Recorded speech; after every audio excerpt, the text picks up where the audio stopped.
Salut Charlie. Salut, Jade. Un petit Crypto Monday pour commencer la semaine, c'est toujours sympa? Bah ouais, c'est toujours sympa, surtout que moi, mes vacances ont commencé aujourd'hui, donc voilà, ça permet de bien démarrer Tu les commences vacances. en beauté quoi. Exactement. Bon, et toi t'es dans la crypto ou Oui, effectivement, alors j'ai mis le nez dans la crypto-monnaie en 2020, une semaine avant qui est le gros crash. Oh.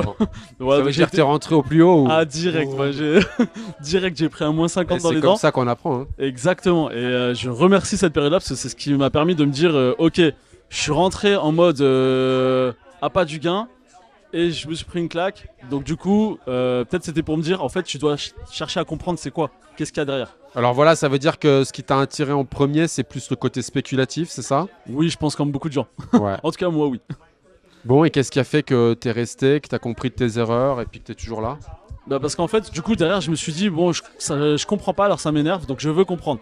Et donc, j'ai commencé à regarder des vidéos, j'ai commencé même à lire des livres sur le sujet et je me suis vraiment découvert une véritable passion. Et à la base, je suis déjà formateur dans le numérique depuis 2012. Et en plus, je donne assez souvent des formations, des cours à un public senior sur le numérique.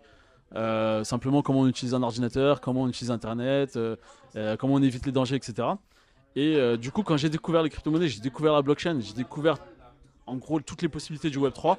Je me suis dit, waouh, il y a encore un nouveau monde qui s'ouvre derrière. Les gens vont être encore plus en décalage. Alors ça, si tu devais le résumer en quelques mots, tu résumerais comment? C'est quoi qui t'a mis la claque? C'est vraiment ce côté, justement, ce côté compréhension que le Web3 arrive. Et le Web3, ça va être une toute nouvelle façon d'utiliser Internet. Le fait de devenir propriétaire de ces données, j'ai trouvé ça. Moi, j'étais déjà très, comment dire, sur la big data, tout ça, j'étais déjà très sensibilisé. Je me suis dit, mais comment est-ce qu'on pourrait faire? Comment est-ce qu'on pourrait changer Internet pour le rendre plus intéressant? Et ce côté Web3, j'ai dit, waouh, là, il y a un truc à faire vraiment. Et alors, et aujourd'hui, tu travailles un peu aussi en lien avec le Web3 ou la crypto? Alors effectivement, donc justement en tant que formateur numérique, du coup j'ai développé ma propre formation sur les crypto-monnaies, vraiment dans l'idée de sensibiliser les potentiels investisseurs sur qu'est-ce qu'il y a derrière, quels sont les dangers, quels sont les risques, comment éviter les arnaques, comment développer un portefeuille de façon comment dire aguerrie, sécuriser son portefeuille, ce genre de choses. Et je me suis dit, ben, ces personnes qui viennent se former, c'est bien parce qu'elles sont intéressées, donc elles viennent à nous. Mais je me suis dit, il faut aller chercher les gens aussi. Et c'est pour ça qu'à partir de 2022, j'ai voulu développer des conférences pour sensibiliser le public à ça. Et j'en ai donné quelques-unes et c'est plutôt cool parce que c'est grâce à ça qu'aujourd'hui j'ai une école, donc une école supérieure de commerce et de management qui a accepté que je donne une conférence là-bas et qui suite à cette conférence m'a proposé de donner des cours. Et donc j'ai des bachelors et des masters, donc des bac plus 3, des bac plus 5 à qui je donne des cours sur la crypto-monnaie et la blockchain. Et toi, tu crois à ces notions un peu de cycle qu'on a dans la crypto? Là, tout le monde dit qu'on rentre dans un nouveau cycle haussier. Le Bitcoin qui a fait son ATH il n'y a pas longtemps, le halving qui arrive. Mm. Est-ce que tu penses que ces cycles-là, effectivement, ils aident ben voilà, à démocratiser un peu tout ça? Ou on va sortir de tout ça et finalement le Web3 va être adopté d'une autre manière, quoi. Ah, question très intéressante. Je pense que ces cycles, ils aident oui et non.